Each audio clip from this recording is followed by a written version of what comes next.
Meanwhile, in Venezuela, experts and citizens identify the artificial rise of the dollar as part of a destabilizing plan that seeks to directly affect the welfare of society, which has been experiencing a sustained recovery of the economy. Let's see more in the following report.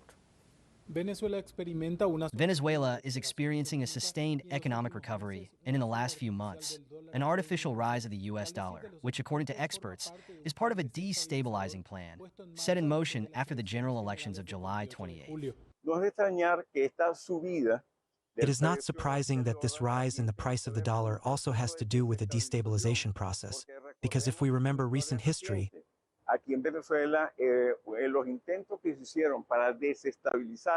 here in Venezuela, the attempts made to destabilize the national government had to do directly with the attack that was made on different aspects of the economy. Distortions in the exchange rates of the U.S. currency affect entrepreneurs and the people in general, who sustain and underpin the economic recovery in Venezuela. We have been able to maintain our speculations, thank God, but it also affects us for the purchase of materials, since the accessories that we manufacture cost more and more to make. As the Eternal Commander, at the UN, personally went there and told the United States that they smelled of sulfur and that the devils were there, I saw the real continuity. The dollar for me, in my country, is a cancer. It is like the devil. Here it has come to bring us a disruption. The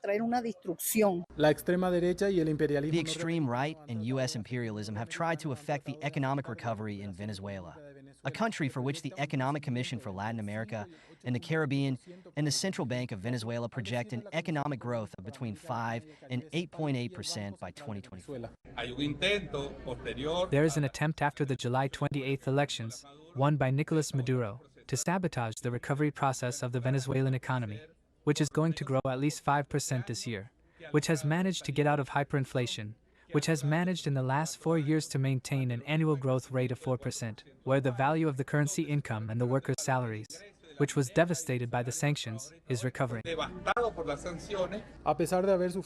spite of having suffered 930 unilateral coercive measures by the United States, the people of Venezuela have managed to recover their economy and project the highest economic growth in the region by 2024. Osvaldo Sayas, TeleSUR, Caracas, Venezuela.